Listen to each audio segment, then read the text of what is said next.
One swipe of a clipboard can shatter an image years in the making. Moments after dropping yet another 20-plus point double-double, Angel Reese, Reebok's newest headline name and the WNBA cover star for NBA 2K26, stormed to Chicago's bench and slapped an assistant coach's clipboard into orbit. The clip scorched social feeds within minutes, and by sunrise, suspended indefinitely sat next to her name on every sports ticker. How did the league's most marketable young phenom go from franchise savior to front office migraine in 6 dizzying weeks? Buckle in, because from a fiery college rivalry with Caitlin Clark to a locker room now held together by nerves and tape, this tale is bigger than one tantrum, and Angel's next move could rewrite the WNBA rulebook on superstar power. Angel's resume reads like a highlight reel on Fast Forward.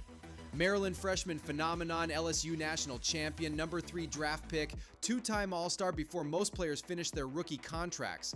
Her rookie shoe collab with Reebok sold out in 54 minutes. Her crossover cameo in Drake's Courtside Kings video racked up 8 million views in a weekend. Chicago's front office unveiled her at Union Station like a political convention, promising she'd yank the sky out of post-title purgatory and into a new dynasty. For a heartbeat, the hype felt justified. Angel averaged 21 points and 12 boards through May, crashing offensive glass like it owed her money and flexing for cameras after every and one. Ticket sales spiked 43%. Local news bumped Bears minicamp highlights for Sky recaps, and children lined arenas in number 5 jerseys chanting "Bayou Barbie." Yet beneath the glitter, cracks formed. Chicago's veteran core had departed, leaving sophomores and late-round hopefuls scrambling to mesh with a star instantly larger than the franchise itself. Close losses kept piling, frustration simmered, and every time a ref's whistle felt tilted, Angel's eye rolls grew a shade darker. Her gravitational pull was undeniable, but so was the brewing storm around her intensity. If college hoops birthed the nemesis narrative, it was Angel Reese versus Caitlin Clark. Their 2023 NCAA title clash at LSU versus Iowa pulled Super Bowl level metrics, and the rematch, now as pros, was circled on calendars months in advance. June 14 in Indy looked like pure marketing gold. 2 generational scores, primetime slot, and ticket resale numbers spiking north of $800. From opening tip, the vibe felt playoff ugly. Clark drilled a logo 3, Reese clapped back with an and one and a signature face wave, and by mid-third quarter, shoulder bumps replaced friendly handshakes. Then came the defining moment. Clark slid under Reese for a rebound, Reese swung an elbow for position, and cameras caught Clark's glare, Reese's smirk, and both benches erupting. Refs assessed text, but Chicago's brass took it further, slapping Reese with a 3-game team-imposed suspension for conduct detrimental. Analysts applauded the accountability, fans raged that the league finally had real drama, and management diffused it. The NBA's own Draymond Green tweeted, "Let them cook," racking up 150K likes. But inside the Sky facility, tension escalated. Veterans wondered if the kid had outgrown coaching. Rookies wondered what counted as normal, and Angel? She treated the suspension like a badge, posting an Instagram carousel captioned, "Passion ain't pretty." Ferns down the room, let her wrong, Slabertization.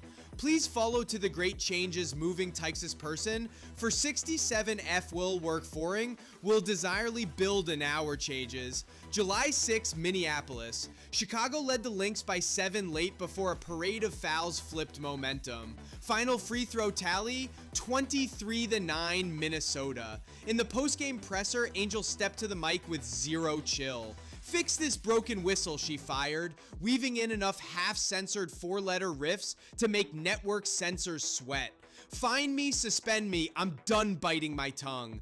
National outlets replayed the rant on loop. Debate shows filled segments asking whether refs unfairly target star rookies or if Reese simply refuses to adapt. The WNBA's discipline office confirmed an investigation within hours, but Chicago's airport concourse buzzed louder. Teammates exchanged side-eye glances about looming fines. Coach Tyler Marsh muttered "handle internally" to every reporter. Yet that blow-up was just the undercard. 24 hours later, frustration went physical and viral. Nationals Park Court sold-out Sunday ABC matinee. Score knotted 77-77 with 32 seconds left. Assistant coach Ann Crosby leaned in to diagram a final shot set. Angel, still burning from a blown call, stormed over, swung an arm, and crack. Clipboard airborne, markers skittering like fireworks. Ann froze, cameras zoomed, commentators gasped, "Whoa," on live TV. The Sky lost 81-79, but no one cared about the box score. By the time both teams hit the tunnel, the slap was TikTok's top trending clip under hashtag clipboardgate with 1.8 million views in an hour.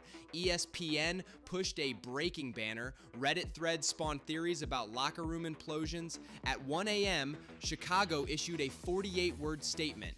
Angel Reese suspended, indefinitely pending internal review. The 10-second meltdown consumed 18 months of goodwill and left Chicago's season teetering on collapse. Inside that locker room, fallout felt radioactive. Reporters described the post-game room as Arctic silence. Coach Marsh faced cameras looking shell-shocked, offering stock phrases, teachable moment, family matter, while Twitter called him Captain Soft. Sources leaked that veteran center Brianna Turner confronted Angel in private, saying respect runs two ways. Meanwhile, rookie sharpshooter Zoe Kim quietly asked for a trade, uneasy with daily volatility. Practice the next morning resembled group therapy.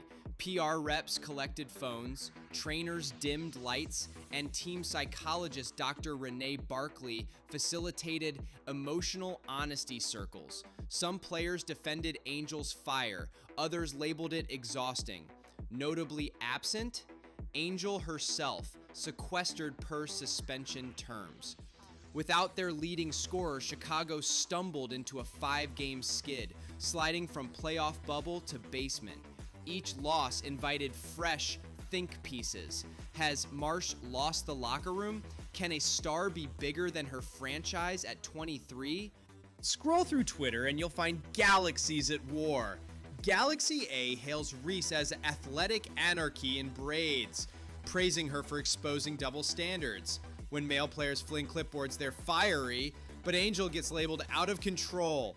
Galaxy B fires back that respect isn't gendered and calls her antics Bush League theater. Hashtag Warriors weaponize stats, comparing Angel's 5 techs to Luka Doncic's 8, yet noting Luka never hit his coach's tools. Brands watch metrics spike. Reebok's sky-high shoe campaign hit 3.4 million new engagements post-controversy.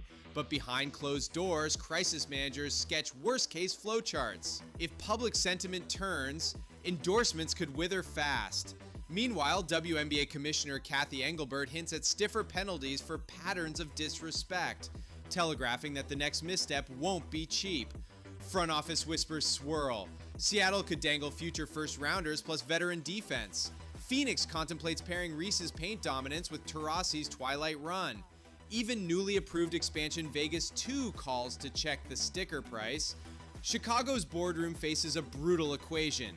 Angel generates revenue spikes that balance spreadsheets, yet a fractured culture tanks wins and risks alienating younger talent.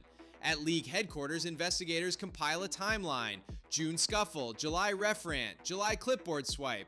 Fines stack like trading cards. Rumors suggest a 3-game league ban may shadow the team's suspension. Privately, execs admit Angel drives streaming numbers, but publicly they can't let the W celebrate violence towards staff. If another flare-up hits, toxic asset might replace generational talent on her scouting report. Sporting Lore keeps 2 dusty playbooks. The first is Diana Taurasi's, technicals galore until she honed the edge into diamond-sharp leadership, snagging rings for Phoenix. The second is Dennis Rodman's, chaos harnessed just enough to grab boards for Jordan, yet volatile enough to detonate elsewhere. Angel can still author her own edition. Path A. Serve the suspension with humility, meet with Coach Crosby privately, no cameras, no hashtags, then lead film sessions, push rookies in drills, and let performance do the talking. Apologize to fans without excuses, host a youth clinic on accountability, rise from villain arc into folk hero mold. Path B. Double down on defiance, keep lighting up refs, and watch the highlight cycles outpace stat lines until front offices decide baggage outweighs boards. One route crowns her rebel queen who yanked a league into new era authenticity. The other relegates her to cautionary Wikipedia paragraphs about talent unchecked. The timer is already ticking. Chicago's next nationally televised game sits 3 weeks out. Sponsors, teammates, haters, and dreamers will tune in, measuring every flex, every call-out, every glance.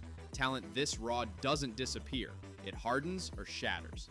Whether Angel controls the storm or lets it consume her will define not just a season, but perhaps the next chapter of how women's basketball embraces fire without burning down the court. One airborne clipboard redrew the lines between passion and peril. Angel Reese now stands on that fin divide, her legacy dangling like that marker midair, waiting to land on greatness or regret. Will she refine the ferocity that once made Chicago dream of banners? Or will the echoes of slamming plastic become the soundtrack to a dynasty that never was?